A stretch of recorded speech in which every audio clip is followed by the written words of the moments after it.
Okay, thank you.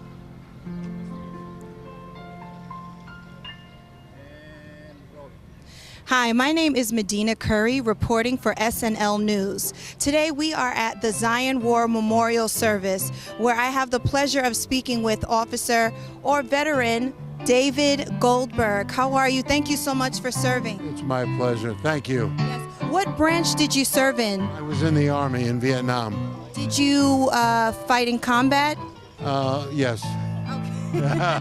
What brings you to this event? Excuse me. I am here to speak. This is the actual memorial was put up by the Jewish war veterans in 1925. Wow. To honor our Jewish members who lived in this area, who died in World War I. Okay. And now we're here not only to honor them again, but to honor all the veterans, no matter who they were, and no matter what their race, creed, or color, because one group doesn't win a war. Right. And because Right, of exactly. the fact that in this nation, the only way we succeed is by being a nation for all people. Absolutely. So that's why we're here now.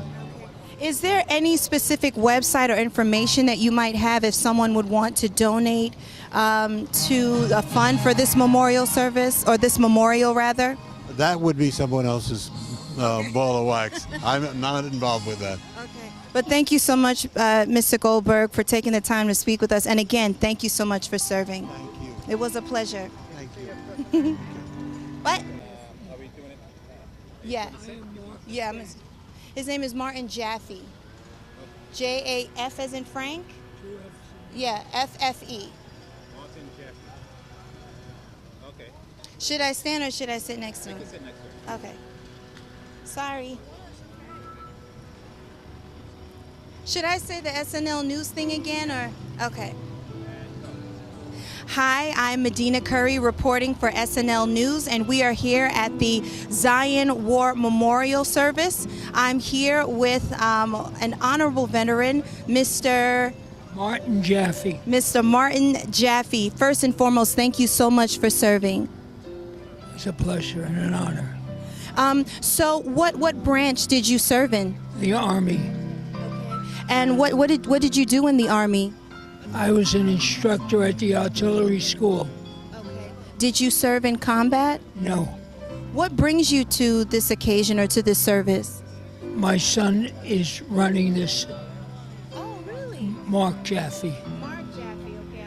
Greater New York Chamber of Commerce. Okay, wonderful. Well, thank you so much for taking the time to speak with us. Is there any, or I don't know if you would happen to know any information or a website if someone would want to donate to the memorial? None at all. Understood. Well, once again, thank you so much for serving. It was a pleasure meeting you. Okay. Yeah. Introduce you. Okay. Okay, Jonathan, how do you pronounce your last name? Kuhn. Kuhn, okay. Am I looking at you at the camera? What do you want him to look at, me or the camera? Okay. Medina Curry here, reporting live from Zion. Dang it, sorry. Start over. Medina Curry here, reporting live from the Zion War Memorial Service. I'm here with Mr. Jonathan Kuhn. Yes, hi. Hi, Jonathan. How are you? Am I right? Well, could you tell us a bit more about this event and your role within the ceremony? I'm Director of Art and Antiquities for the Parks Department and oversee the monuments collection citywide, which is embedded in all neighborhoods. We're in Brownsville today at the Zion Park War Memorial, and it's a very special monument. It was put up after World War I to the local community. It lists those who died in World War I from this neighborhood who were predominantly Jewish, but not exclusively Jewish at that time, which is why it's called Zion Park. It's a monument made by a well-known sculptor of his day, Charles Carey Rumsey. He also did the pieces on the Manhattan Bridge. He actually died before it was finished and had to be finished by a studio assistant. And it was dedicated in 1925. And I'm here representing today both two entities, the Parks Department as well as the World War I Centennial Commission of the United States. I'm with the Working Committee in New York City, and we're calling attention because next year will be the centennial of United States entry into World War I. And so there's all sorts of efforts to sort of focus on these monuments that were put up 2-3 generations ago. Be 100 years. They affected every neighborhood in New York.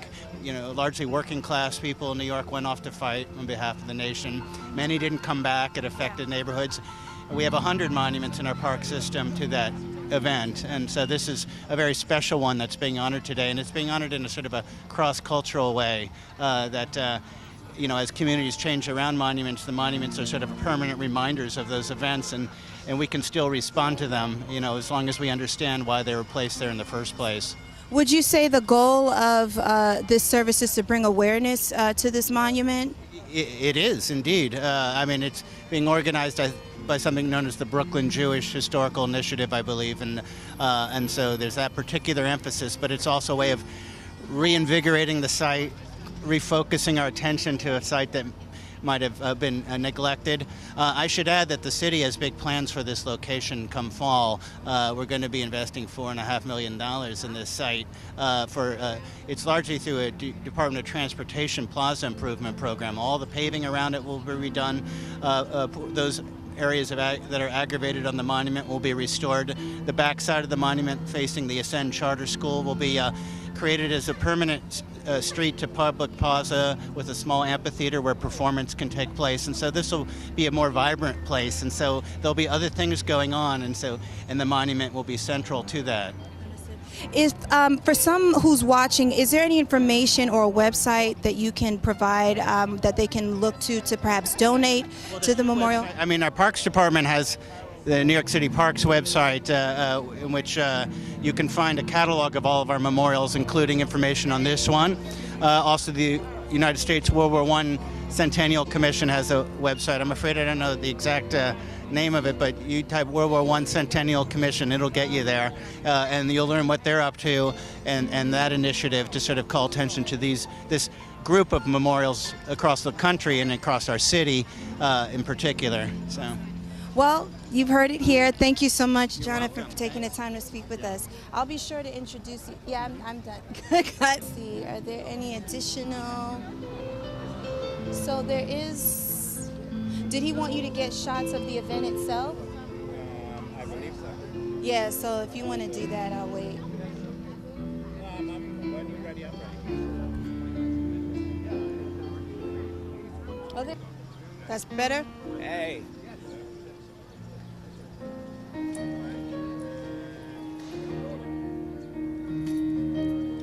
Medina Curry here reporting for SNL News at the Zion War Memorial Service. I'm here with, crap. I apologize. I remember Teach. I should have said Howard Teach. I apologize. Okay. Medina Curry here reporting live at SNL. Go again. Medina Curry here reporting for SNL News at the Zion War Memorial Service. I'm here with Mr. Howard Teach, one of the creators of this event. Hi, Mr. Teach, how are you? Great, how are you too? I'm pretty good. Can you tell us a bit more of the role you played with having this service? Well, I'm founder and chair of a group, the Brooklyn Jewish Historical Initiative, and we founded it a number of years ago. So locally and throughout the world, people would understand and know the history of the Jewish community of Brooklyn.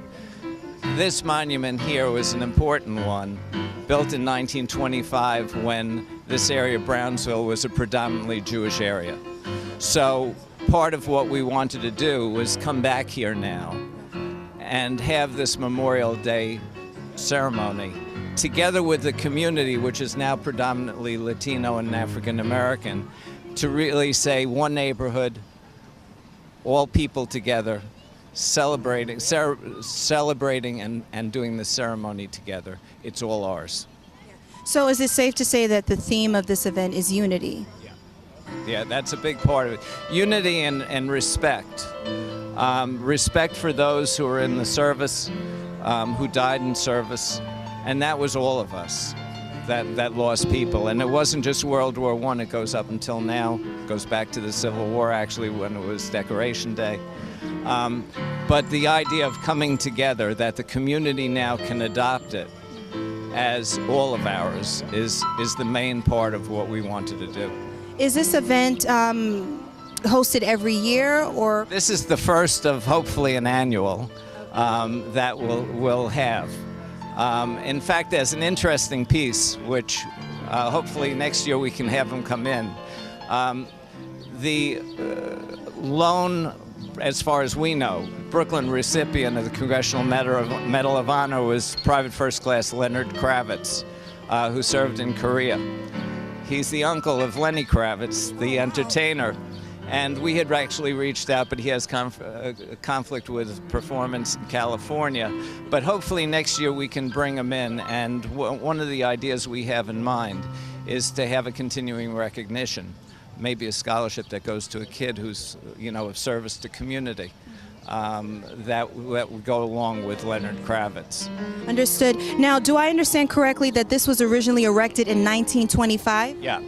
Are there... After World War I.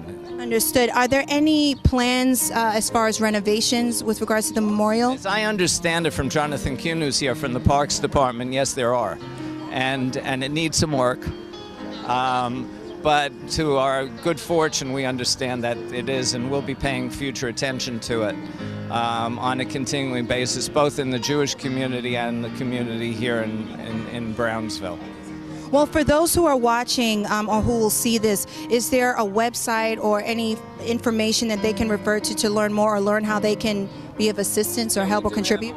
We do have a website, www.brooklynjewish.org. And people can go to it. We were very pleased. We had over 60,000 people come to the website last year, about 10% from overseas, which is great that people learn about Brooklyn. And so we're pretty pleased. The people who are involved, except for our web designer, are all volunteers, including myself. I'm a lawyer by day, and have really come together to make this a reality. And we've been working very closely. In fact, all our meetings are at the borough president's offices, and electeds are involved, and everybody has taken this on as something we want to do. My future hope would be, and I may as well say it, that all communities would do something like this and have historical initiatives. So all of us in Brooklyn are recognized for all that we've contributed and done. So this is just the beginning. Well, this is the beginning. It's a legacy project. Hopefully it goes on forever. I started in Manhattan and in the Bronx.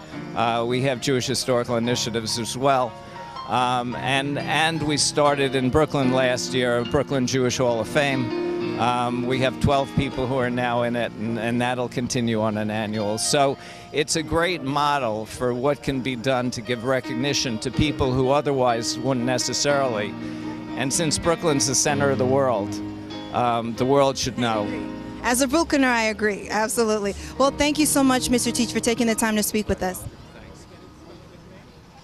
Yeah, I have a card. Is that okay? Yeah, that was perfect. Thank you. Yeah. Terrence Holiday. So should I just say Terrence Holiday? I'm going to spell it right now so you'll have this on record. T as in Tom, E-R-R-A, N as in Nancy, C as in Charlie, E, and then middle initial C, and then last name is Holiday with 2 L's. Okay?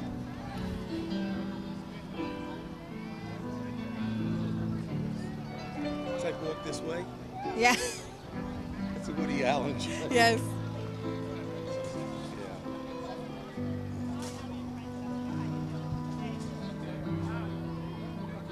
Still too sunny?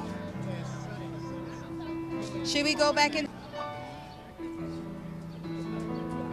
Good.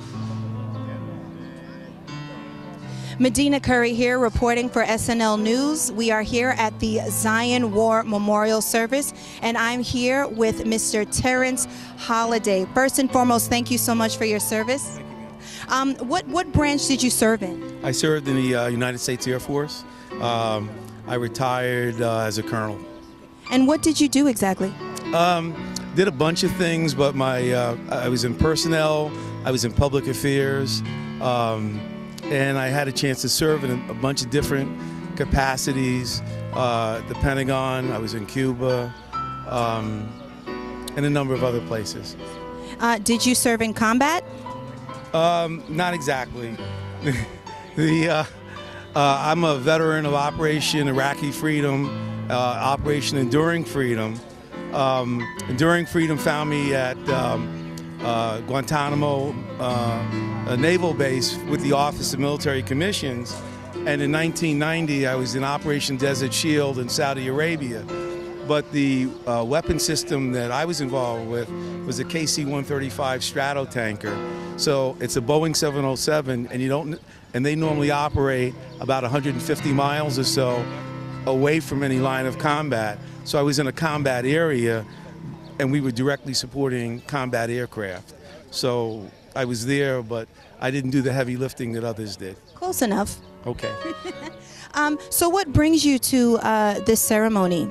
Well, I'm a former commissioner of the Mayor's Office of Veterans Affairs, and so the planners, Howard Teach, Mark Jaffe, reached out to me and asked me if I would help and organize this. I think it's very important that we take a look at our monuments, and we're celebrating the centennial of World War I, and a lot of people gave their lives in a war to end all wars, and that was 1918, and since then we've had a tremendous number of wars. A lot of other people have died, and I guess it's the human nature of everything that we hope to correct.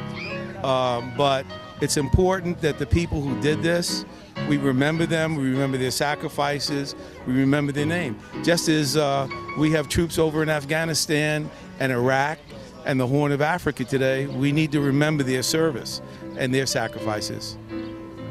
Excellent. Now, is there a website or of any kind if someone would want to be involved in what you all are doing? I can't give you that answer. I really Okay. truly don't know. I'd have to find it, but I'm sure there's something that we can get out there. I would direct anyone who wants to get involved in things to take a look at the American Legion, the the Jewish War Veteran site, the Iraq, any established veteran organization, you're going to find that. You can also find out where you want to help out with some of these monuments in terms of supporting them with donations and volunteering time, probably by going onto the park site and looking at monuments. Because it'll take money to restore these things, it's also going to take community effort to bring them up and maintain them. This is a beautiful facility that has had years of neglect, and hopefully we can reverse that. Excellent. Well, thank you once again, Mr. Holiday, for speaking with me, and thank you. So there's veterans over there. Did you get everybody? Anyone else you know? I didn't get the guy in the burgundy and the guy next. In the glasses, have you spoken to him? No, I have not. You want him? Yeah, who is he? Mark? Mark. Real fast. They want a reality show shot. Oh, And okay. they want to set the real gun and stuff like that. And then getting back into my writing. Okay. We're going to start the ceremony in just a moment, so everybody gather around. We have some seats and programs up front here.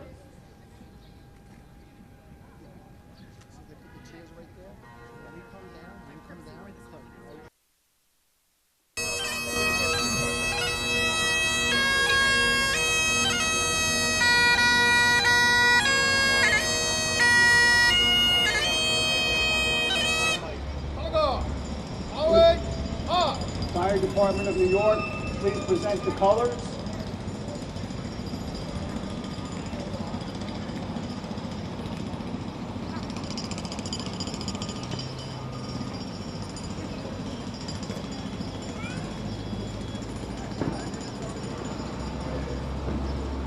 Color guard, hold, left, face.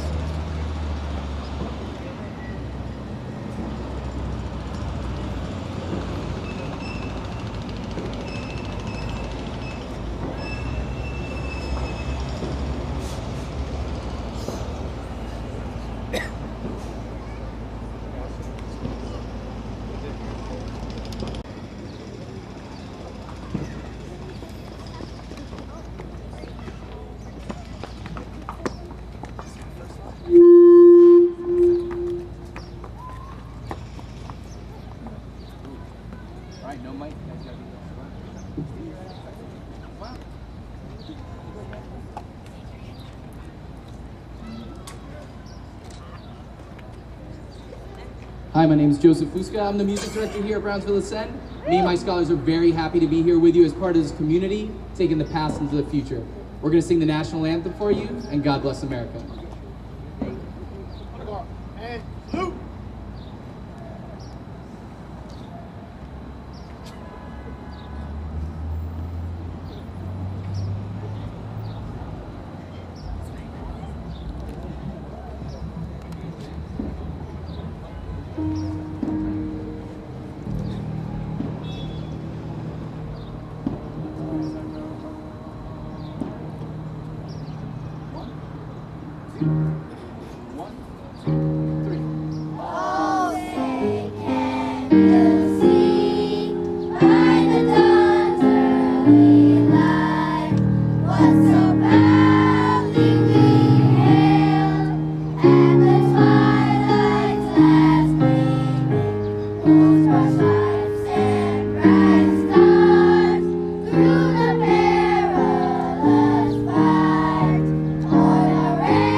Let us pray.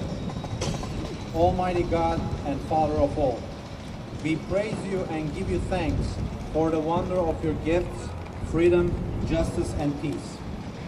Grant us these virtues that we may be shining examples of your creation.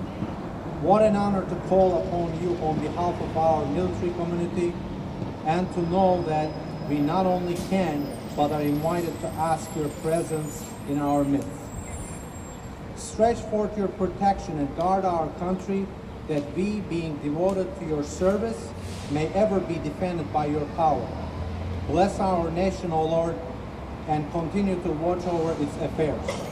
We are grateful to you for this Memorial Day remembrance ceremony, to commemorate our heroes, standing before you as one nation under God, indivisible, united you make us strong.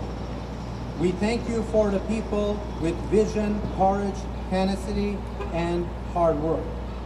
We ask your blessings on those who answered the call of their country, veterans of World War I and all other wars fought for freedom, liberty, and justice.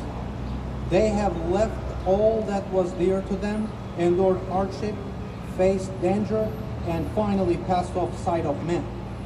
We also ask your blessings for those who have served our country and returned and remain with us.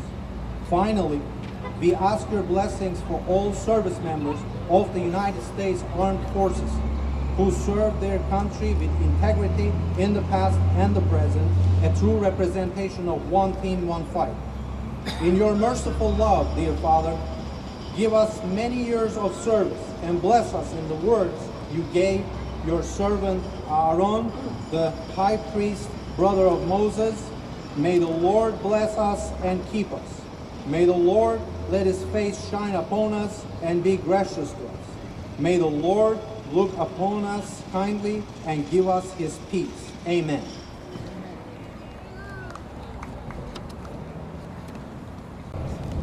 Right, face. Right, what?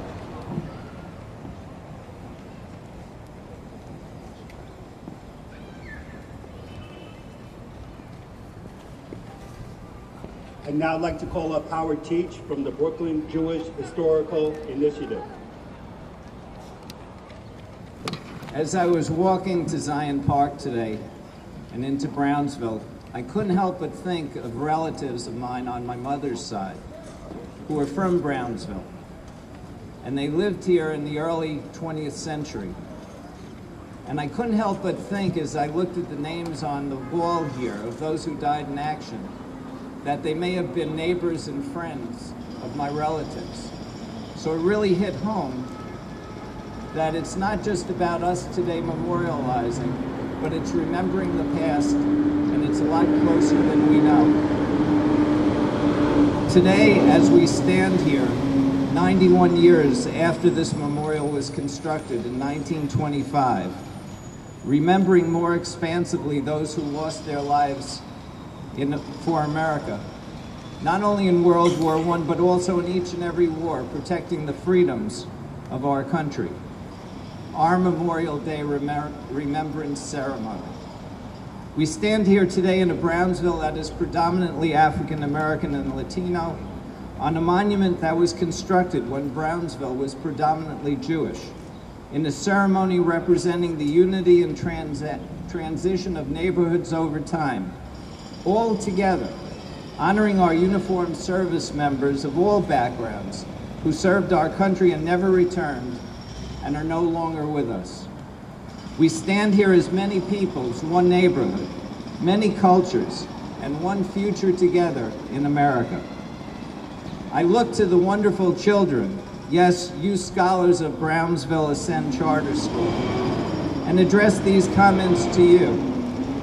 In World War I worldwide, many millions of people, in most cases teenagers not much older than you, lost their lives fighting for their country. When we read the names later of those on the wall, remember that these great citizens of America who lived in this neighborhood, they fought and gave up their lives in that war to create a better world for us today, yes, for you and for me. The Brooklyn Jewish Historical Initiative was created a number of years ago, so stories like this that happened in Brooklyn could be remembered, and monuments like this brought back to life through these kinds of ceremonies.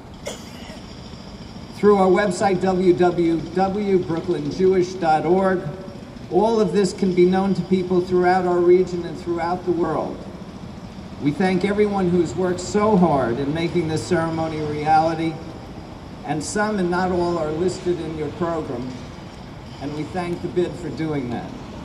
I want to especially thank Erica Murphy, Director of the Brownsville Ascend Charter School, Daniel Murphy of the Pitkin Avenue BID, And the persons who you'll be hearing next, Mark Jaffe, President of the Greater New York Chamber of Commerce, and Terry Holliday, former New York City Commissioner of Veterans Affairs, who've been great partners. And so, I introduce you to Mark Jaffe. Thank you, Howard. Howard did a great job, the Brooklyn Jewish Historical Initiative, in bringing this great event together. We at the Greater New York Chamber of Commerce have an active military affairs committee, and there are so many hardworking people to thank. Most of them are in the program, but I'd like to also point out Bill Tingling from School News Nationwide, and Denise Mitchell, dressed up in the red, white, and blue, from Health Advocacy, taking care of people in their elder years. Thank you very much. Very altruistic service. As I was coming over here today, all I could think about was what a great privilege it would be to be here. Fleet Week is kicking off.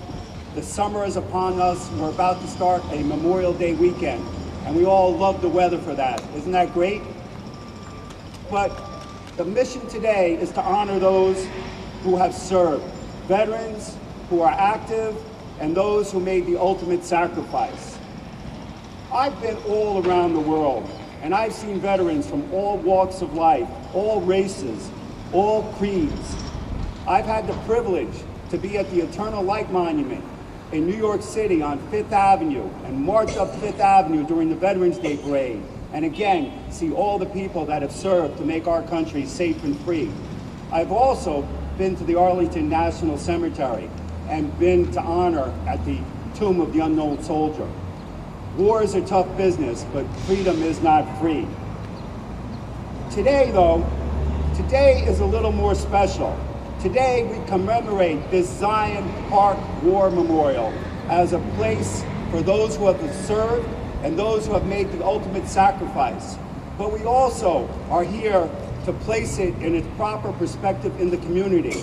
This is a place to come and remember, not to be sad, but to remember the great service of the people, to bring together our veterans, to bring together our business leaders, to bring together our civic leaders, and to bring together our future.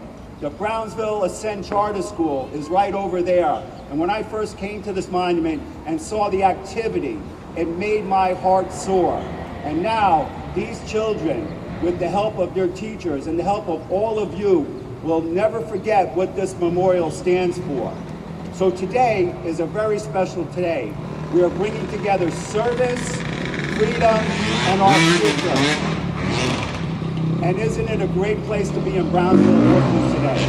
And if any of you want to find out more about the events of Fleet Week or the Veterans Day Parade, you can go to our chamber website. It's the official New York City domain name, chamber.nyc. And we also have a simple, good old-fashioned phone number, 212-CHAMBER.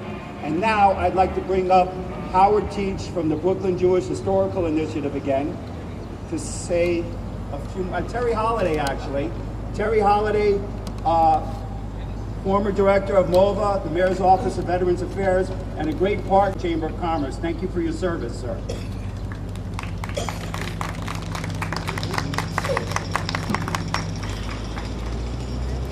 Hi, good morning, everybody. I'm a veteran of the United States Air Force. Just want to point a couple of things out to you. Our Coast Guard, can we turn around at Coast Guard Captain, Lieutenant? She needs a hand. Just give her a hand. She's good, okay? Thank you so much. And our chaplain, Chaplain Lisak, he had to run away from us today because he just got commissioned. He's gotten orders to go to Fort Bragg, and his family was packing up to leave as we speak. So those are the young men and women that are up there protecting us today. As I take a look at what we're doing today, I'm really going to walk away with our Brownsville Ascend scholars who got up here and spoke and sang for us today, all right, in front of the FDNY Color Guard. When you wear a uniform, when you put up with sacrifices, whether those sacrifices involve combat, whether they don't, and a lot of it is humanitarian stuff that we do. when you have like the tsunamis in Japan.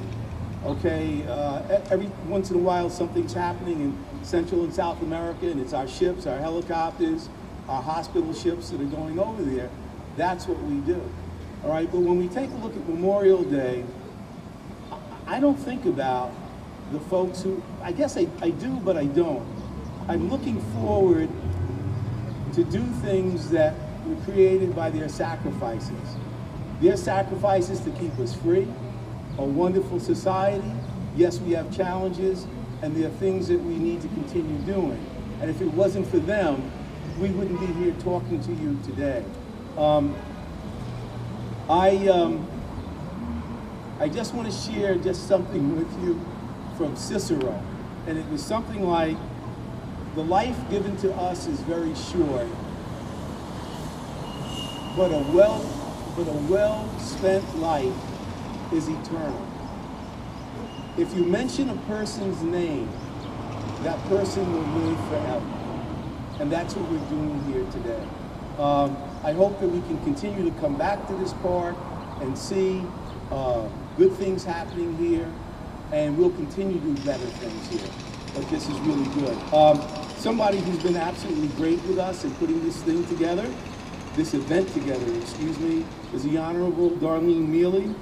She's a member of the City Council. This is part of her turf, and she's going to say a couple of words to us today. This stuff happen.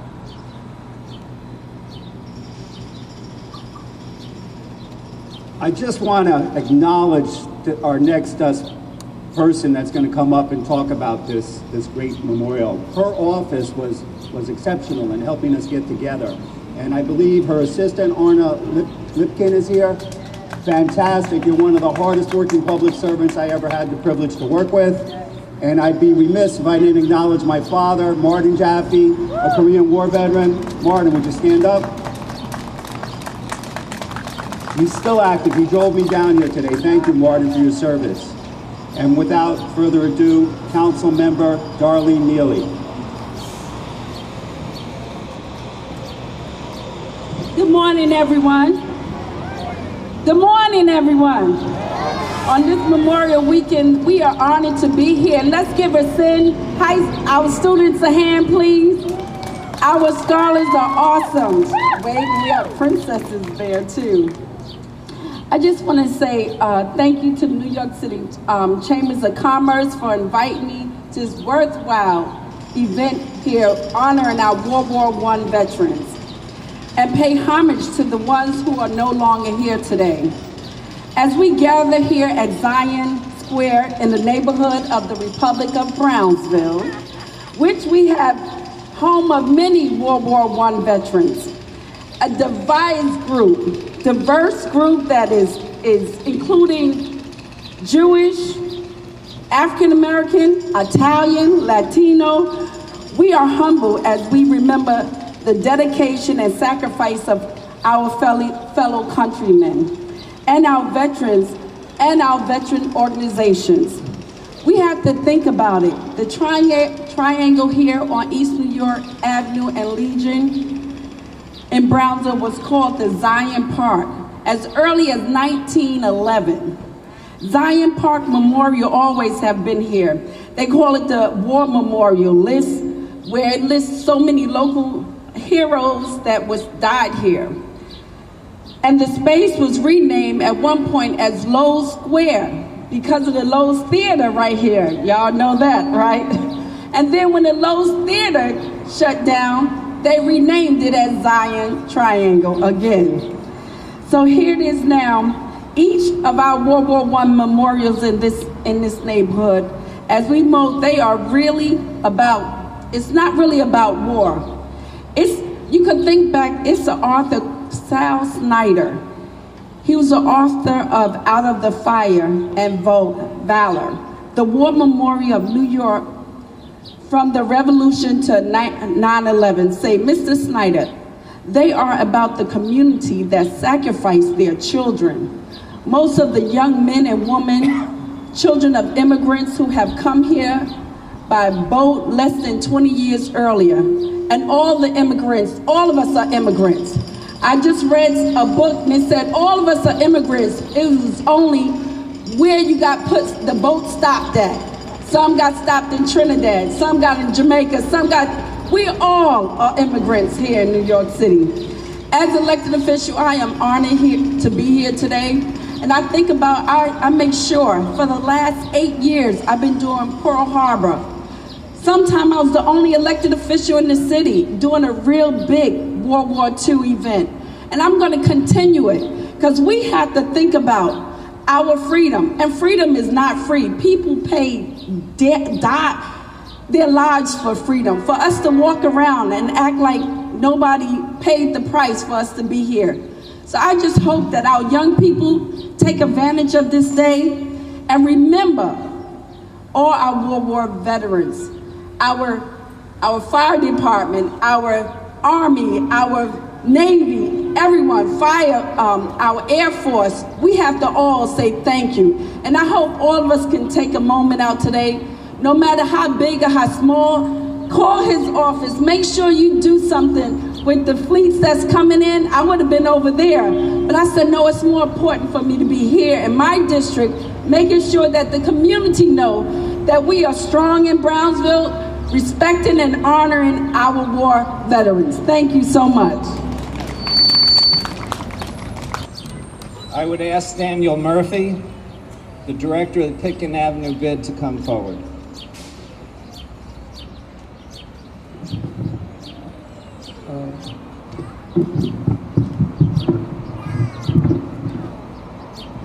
There are certainly people before me and after me up here who will speak much more eloquently about what today means and what this monument means.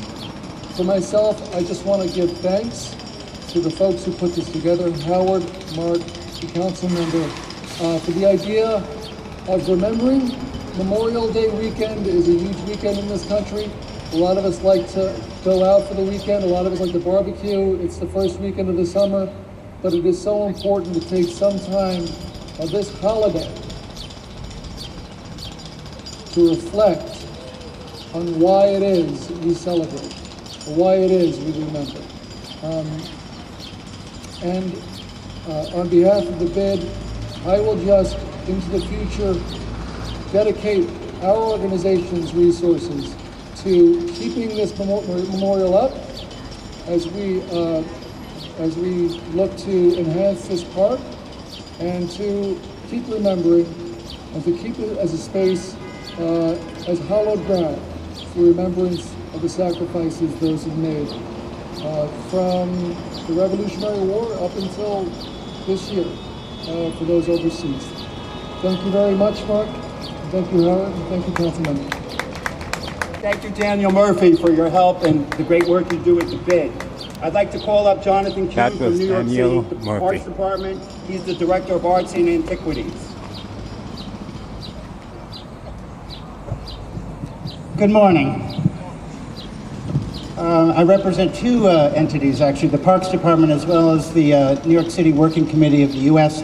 World War I Centennial Commission, established by Congress to, for the next several years, to promote our understanding and remembrance in a more meaningful way and broader understanding of that war, the Great War, so-called Great War, that affected people across the nation and, of course, deeply affected every neighborhood in New York City.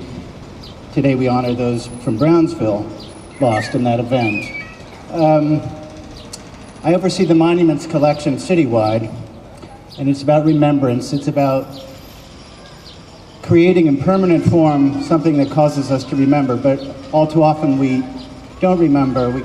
We ignore this past, as you've heard, and I thank those who organized today's event for reinvigorating this site, because we need to do so in many different ways. Storytelling, song, school children in the learning of history, the connection over time between generations. We see in our park system an obligation to the past and the preservation of that past. I am here to announce that some good news, that largely through the Department of Transportation, in fact, this entire area come fall will go into construction for a renovation of the site. to make it a place of hospitable to human beings, to improve access, to produce pedestrian access. I believe there's about 4.5 million so far allocated. We need more. We need more for the monument in particular. There is money in the budget to do work on this limestone monument. Behind the monument, we're going to remove the tall fences. What you're going to have is a low-lying amphitheater that can be used by the school children in the community for public performance. There'll be more sympathetic plantings, better pavings, and so on. I won't go into all the details. I'm sure that, I hope there'll be other events like groundbreakings and things like that. But I do want you to know that. It's also my obligation to tell you a little bit about the monument and its own creation. It's by the sculptor Charles Carey Rumsey. And Rumsey was a well-known sculptor. Those of you who've traveled by car over the Manhattan Bridge, as you exit Manhattan, you'll see the buffalo hunt on the Manhattan Bridge. That was by Rumsey.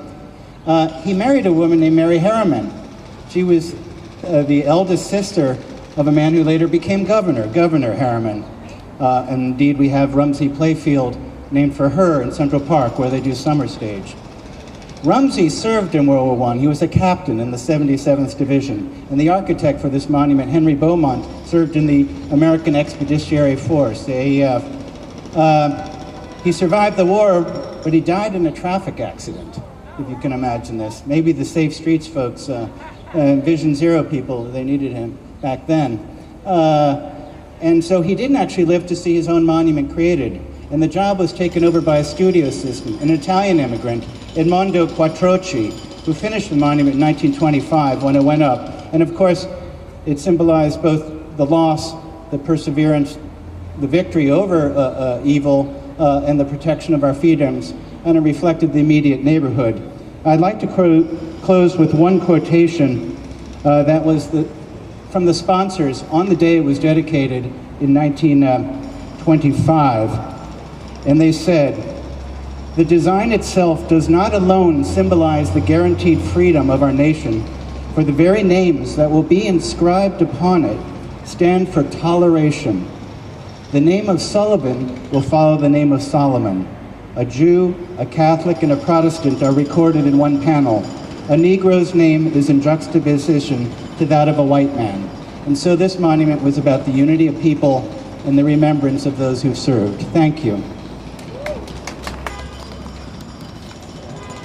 I'd like to ask Rita Schwartz, former Deputy Director of the Port Authority of New Jersey and New York, to come up.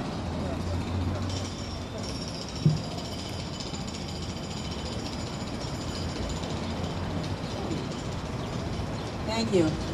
This is a homecoming for me because I grew up swimming in Betsy Head Pool.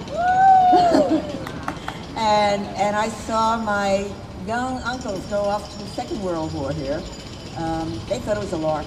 You know, they were 17 and 18 years old, and my uncles and my cousins went off from Saratoga Avenue and Bedford Avenue and St. Mark's Avenue, and thank God they all came back. And I have a picture here of my father-in-law, Jack Schwartz, Sergeant Jack Schwartz, 1916, who then went from Brooklyn to Fort Taylor in Kentucky, where he met a lady named Betty Barnett, who turned out to be his wife, and he stayed in Louisville and had my husband there.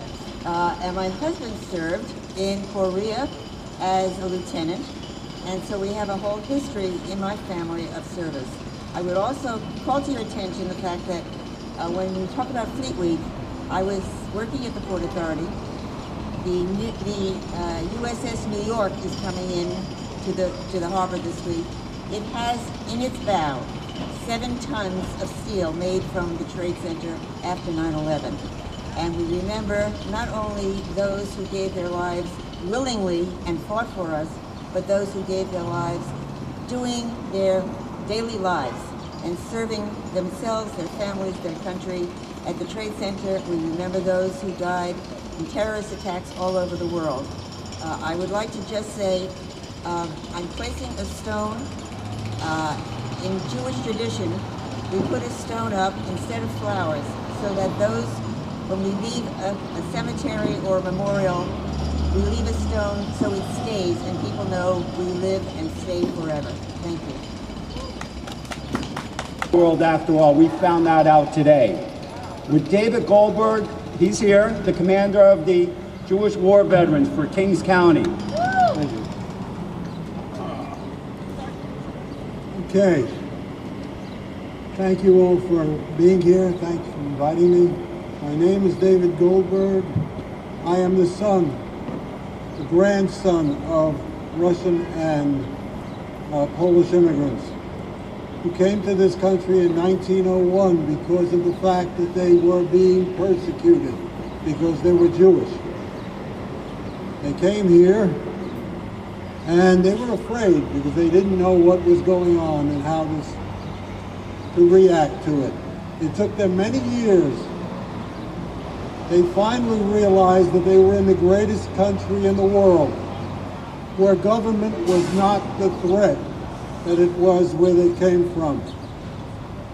When I went into the military and I went into the Army and I went to Vietnam, my grandparents went from being afraid to being proud because of the fact that I was involved in something that was protecting this nation.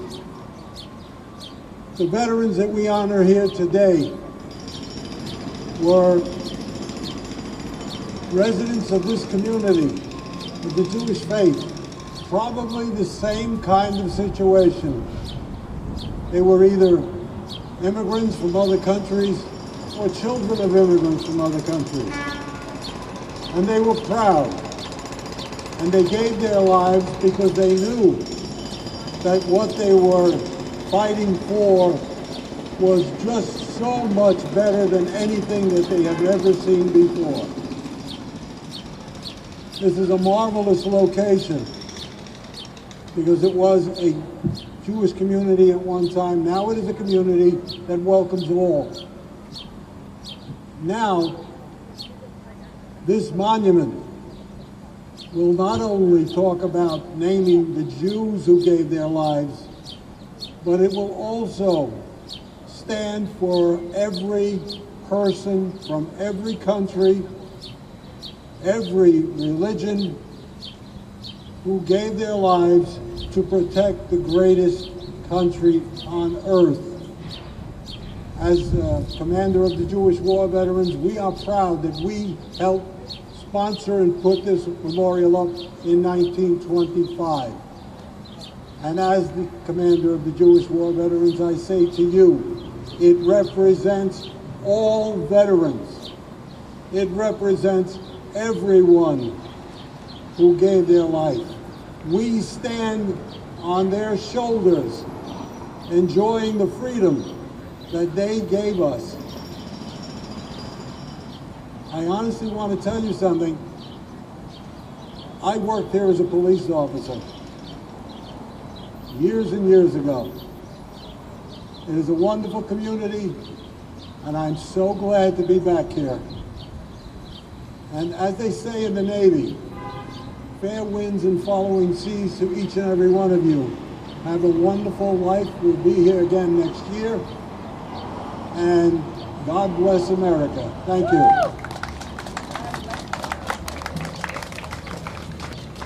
I would ask Harold Radish, veteran U.S. Army, World War II, if he would come up. It's a long time ago. Good morning. Memorial Day in my day was called Decoration Day. And I remember the history of it was that the first parade was on Eastern Parkway 149 years ago. I grew up in Brownsville, and as my parents said, Brunsville. We lived at 842 Stone Avenue, which is now Mother Gadsden Boulevard, I guess. I lived there between New Lots and Lot Avenue. I went to elementary school at PS 184, and I went to junior high school on Watkins Street, the junior high school 66. And I graduated from Thomas Jefferson High School on Pennsylvania Avenue. So I'm all Brownsville. I remember the library on Stone and Riverdale, whereas kids, we met and started the Brownsville Boys Club.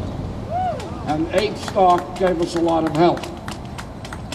Summer nights, we slept on the roof because there was no air conditioning in those days, and we called it Tar Beach.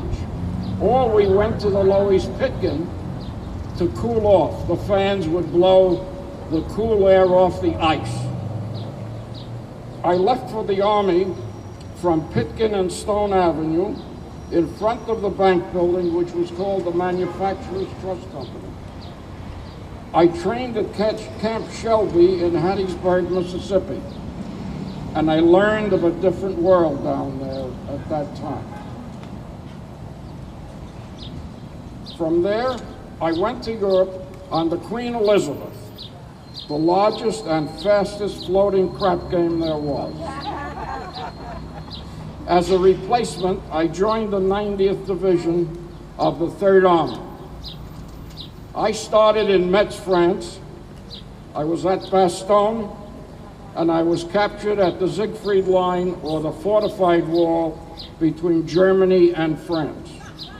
Being Jewish and a prisoner of the Germans, I was constantly mentally and physically on guard. In fact, I got rid of my dog tags. I wanted to be either a live coward but not a dead hero, because they had an H on them, which stood for Hebrew.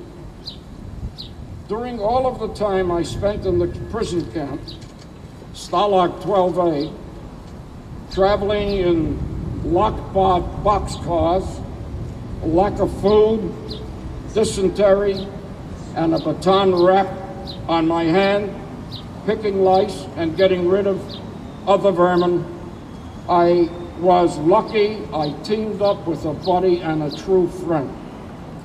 We kept our spirits up. We made each of us get up each day. This friend I remember every day. This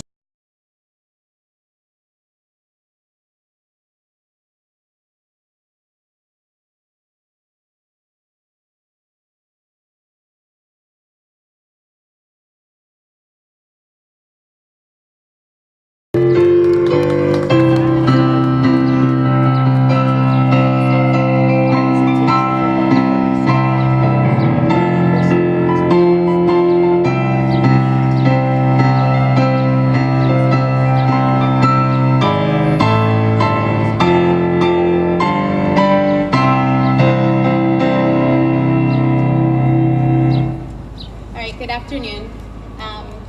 Howard, do you want to introduce?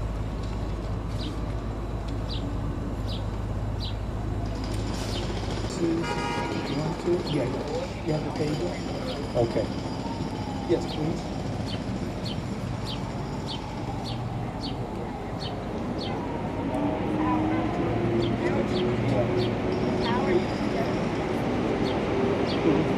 Mr. Chatnow?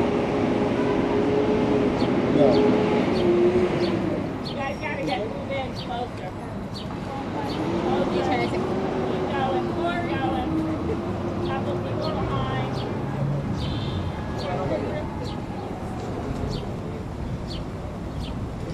Maybe you get behind. Yeah. That's it. Can you get behind? That would be perfect.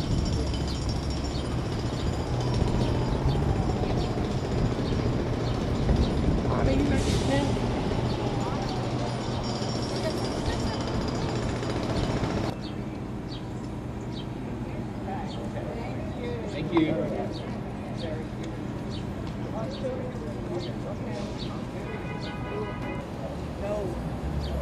Okay, we're going to spend a little time in a ceremonial reading of the names of the deceased veterans who are emblazoned on this monument.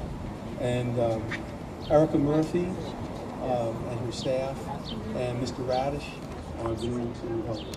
Oh, and one of our parents, and they'll introduce themselves. So I'm Erica Murphy. Good afternoon. I'm the school director here at Brownsville SNN Lower School. This is one of our wonderful parents and our musical director, and you all heard from our veteran as well. So we're reading the names off of the wall of those who died. Harry Abramson, Isidore Ash, Morris Bass, Jacob Berggren, Isaac Berlin, Bonch Boyza, Jacob Borker, Harry Brittman, Zelig Brooks, Benjamin Chester, Herman Cohen, Charles C. Cohen, Max Cohen, Ralph Cohen, Simon Cohen, Harry Daddlebaum, Otto Deiter, David L. Doctor, Isidore Dropkins, Harry Feldberg, Samuel Finkelstein, James Fitzpatrick. Christopher Ford, Harry Foreman, Abram Friedman, Israel Joseph Friedman, Robert P. Friedman, William Friedman, Joseph Goldstein, Jacob Goodman, James B. Graham, Moses Gostomowski, Conrad Heekman, Samuel C. Kaplan, Harry Keller, Louis Krinsky, Morris Krupnick, Isidore Konofsky, Joseph Kraskansky, Frank Levine, Joseph Levine, George Levy, John Levy, Leo Levy. Raymond A. McGiver, Isidore L. Mackler, Edward Mintz, Charles P. Morgenthaler, David Moskowitz, Michael Moskowitz, Samuel Packer, David Paskoff, Harry Ragavin, Philip Rappaport, Benjamin J. Risen, Daniel Rigrod, Joseph M. Robinson, David Rockland, Sidney Rosenberg, Joseph Rosenthal, William Rekas, Benjamin Saltman, Fred S. Schmeling, Jack Schreck, Samuel J. Shafran. Memory: Abraham Shapiro, Harry Siegel, Henry Siegel, Jack Siegel, Charles Smith, Nathan Sullivan, Samuel Zolori, Nicholas Spinazzola, Charles J. Sullivan, Frank X. Sullivan, Joseph Swirsky, Louis M. Swick, Gustav W. Thompson, George M. Waithour, James D. Wonser, Aaron Werther, George Wayurka, Louis Witova, Morris Zimmerman, Samuel Zuckerman.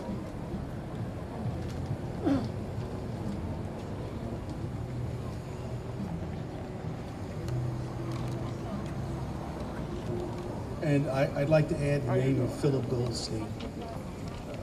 Okay. Thank you. Thank you, Terry.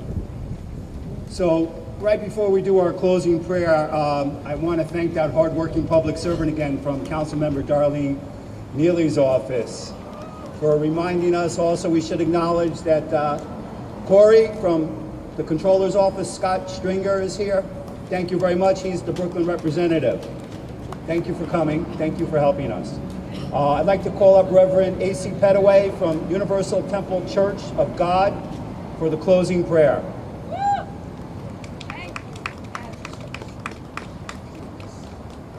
Let everybody stand. Gracious Father, we thank you for everything that has been done. We thank you for this beautiful weather that you allow us to have and participate this morning. We give you honor and we give you praise. For you have been a good God, and we want to just thank you for all that you've done and what you get ready to do in this community. Lord, we praise you for the opportunity to recognize these people that come through history and show what you is able to do in different sections, different part of the world. But God, we know that they couldn't have did it without you. We thank you and we praise you now. Now, Lord, that we leave from this place, we thank you and we praise you right now. Amen.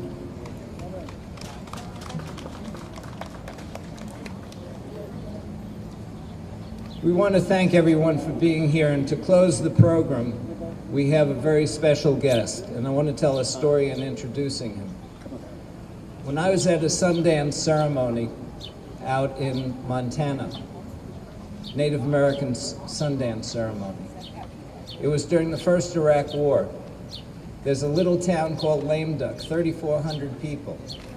94 people out of the 3,400 were serving our country in Iraq. Wow. Not a small number. These are the first people on this continent. They're included in everything we do. And I welcome to the stage Cliff Matthias, Director of the Red Hawk Native American Arts Council, to close the program.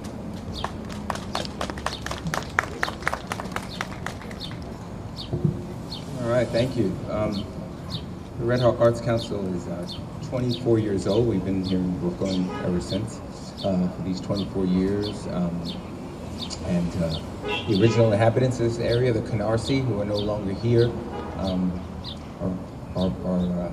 we hear their spirits, you know, they're here as well. Native Americans we are the largest per capita of volunteers in every conflict that the United States has ever been in.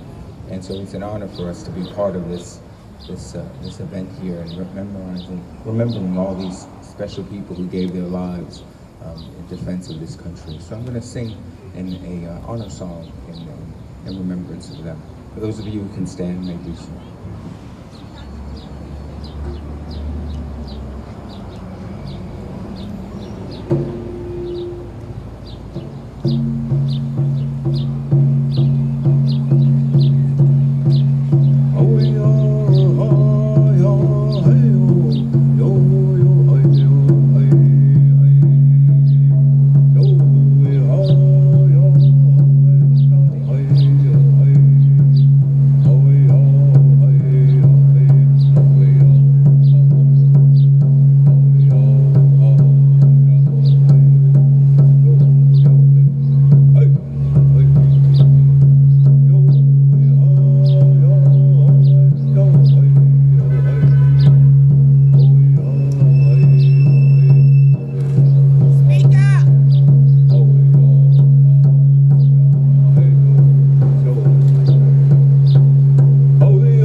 Again, I want to thank everybody, particularly Howard Teach from the Brooklyn Jewish Historical Initiative, and our good friend, Terrence Holliday, who serves on the Greater Newark Chamber Military Affairs Committee. Thanks for all your hard work, dedication, and years of service to our city and our country. Thank you sincerely very much. I'd like to also invite the students of Brownsville Charter to come up here, because we have a job for you to finish this program. We want you to take a really good look at this monument. So when you're out here every school day, when you're out here on the weekends with your family, we want you to be the teachers. Today's students, tomorrow's teachers.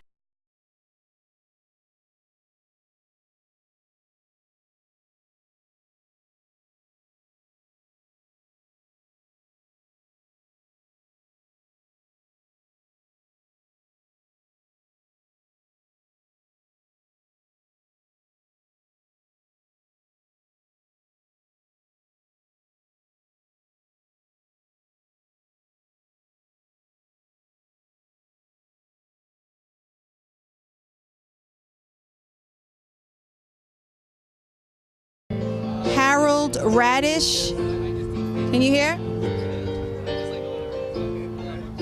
Harold Radish, H-A-R-O-L-D,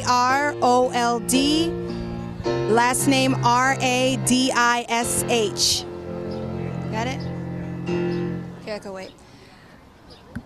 Medina Curry here with SNL News. I'm reporting live from the Zion War Memorial Service, and I'm here with Mr. Harold Radish. First and foremost, thank you so much for serving.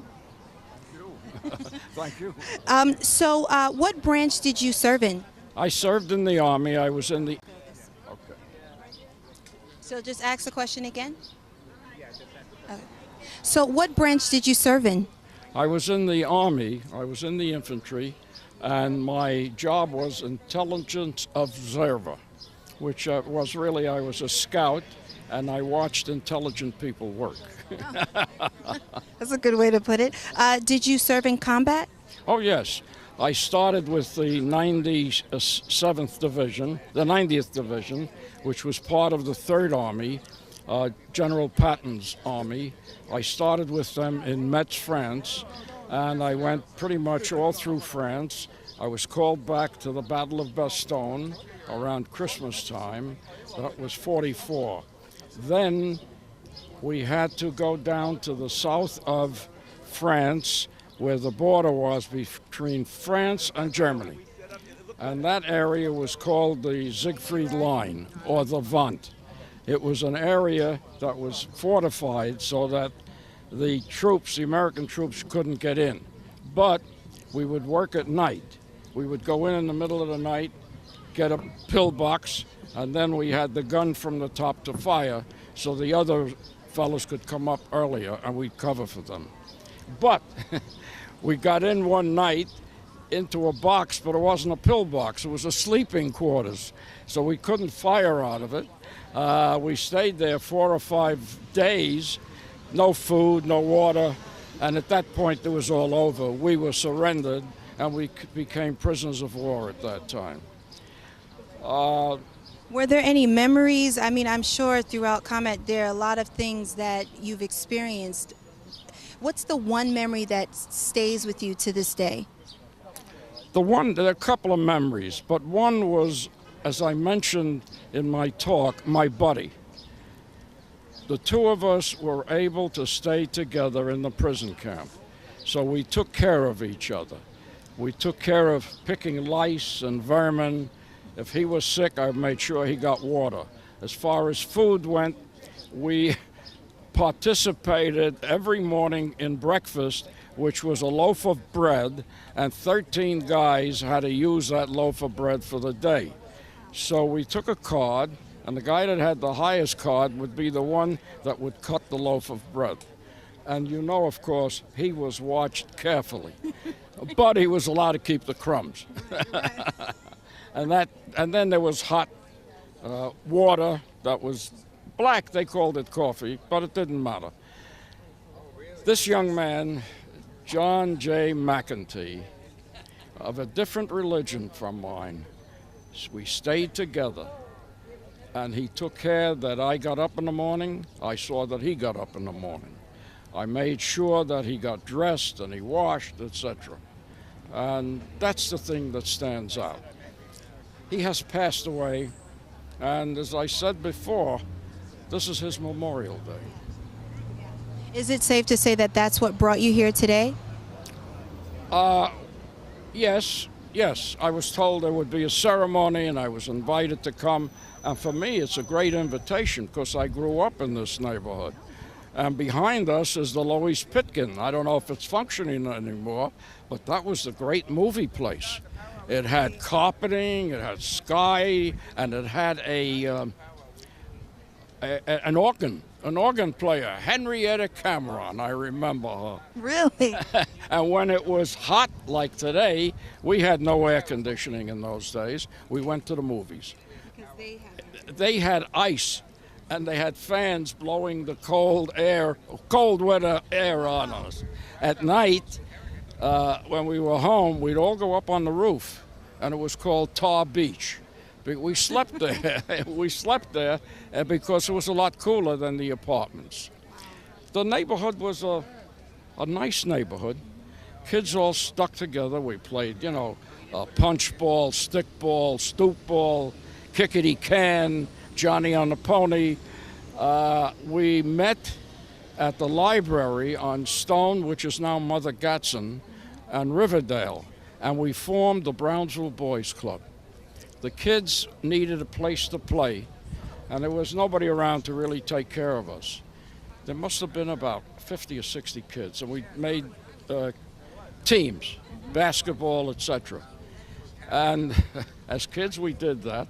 When we came back from service, we went and raised a lot of money, and built a building on Linden Boulevard, which is Brownsville something now. We gave it to the park department because many of us had moved away. I don't know. I didn't realize that I was poor, but I was very happy. Well, when you're happy, you're completely oblivious to that. But I do love your story. I mean, I think that's indicative of the character of man. When in crisis, you either see the beauty of the man or the ugliness of the man. And I think that was a beautiful story. JJ was a wonderful guy. I would watch him pray every morning.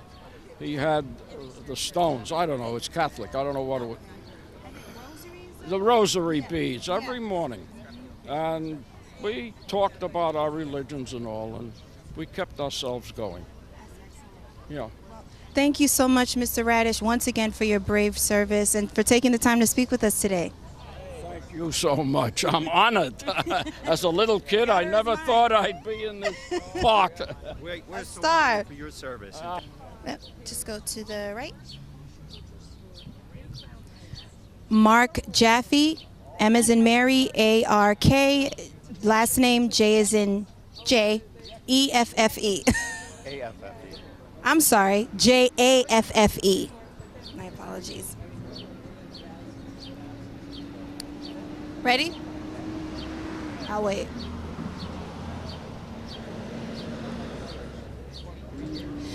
Medina Curry here, reporting live from SNL News at the Zion Park Memorial Service. I'm here with Mr. Mark Jaffe. Hi, Mark. How are you? Very good. Thank you so much for taking the time to speak with us today. It's my pleasure, and thank School News Nationwide for doing this. Well, would you mind telling us a bit about the service and your role in today's event? Well, when we got the call to come and celebrate this monument on Memorial Day, it was an easy call. We came out to visit the Brownsville Ascend Charter School. We called our veterans groups. We have an active military affairs committee, and we were able to put together a celebration where the future generations that use this beautiful park, the Zion Memorial Park, now truly understand its meaning. Freedom is not free. I know some of the presidential candidates want to make America great again. Well, this weekend, here at this memorial today, we know America is great today. Awesome. So what role do you play, or what organization are you with specifically? Well, the Greater New York Chamber of Commerce is a business and civic group. We represent 30,000 business and civic leaders. We're the largest chamber in Manhattan, but our membership is global in nature.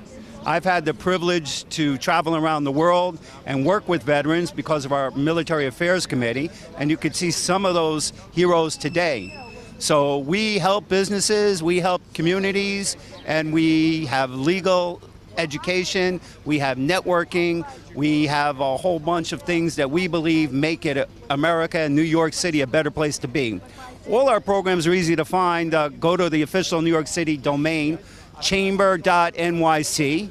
You can see all our programs of the Greater New York Chamber, or just call the old-fashioned way, 212-CHAMBER, and you can get our offices. That's easy enough. Now, I understand, and correct me if I'm wrong, that this memorial was erected in 1925? Yes, after World War I, people came here and they realized that these almost 100 people from the Brownsville community had paid the ultimate sacrifice. They passed away protecting our freedoms. And we often hear veterans say freedom is not free. This memorial is an example of that. But today it's about more than those who passed. It's about those who served, and those who continue to serve in the armed forces, those who continue to serve in public service, and those who continue to serve in the communities, as diverse as from Brownsville all the way out to California and Hawaii. We had a Native American drummer here. We're all on this planet together. We're all Americans together, and Memorial Day is great. So the message of today is be happy that we live in America, that we can celebrate our freedoms, our diverse creeds, and that's what makes America great.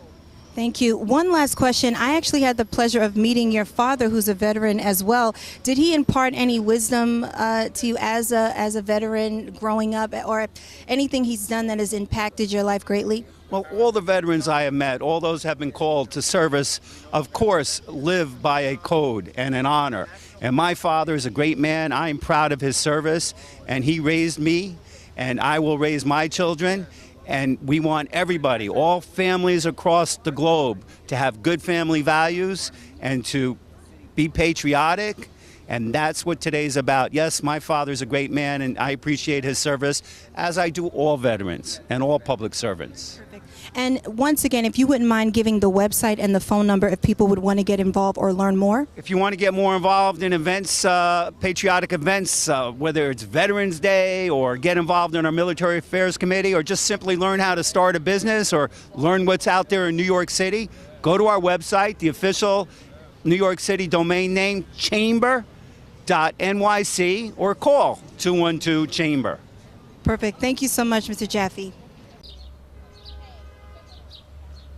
Everything's okay with me? Nice straight? Yeah. Wait, I think we may still have to move in the shade. It's shiny. There we go.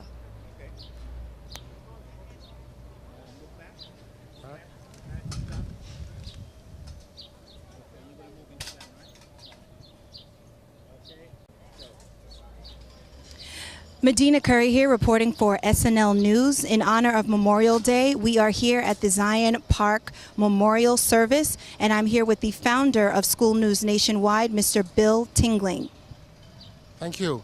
We are truly pleased to have this moment in time where we have our veterans here celebrating the wonderful event that they have done in the past, sharing that moment of being victorious warriors, Americans. And here in the background are the veterans who have died in World War I and World War II. It is truly my gratitude to extend my thanks, our thanks, to you fine gentlemen, those who have passed and those who are alive, for the freedom and the liberation in which you have so well given us. Thank you. And we thank you for this memorial. Could you go back on that piece for me? Keith could do that, right? Celebrating this Memorial Day ceremony at the Zion Park in Brooklyn. All right.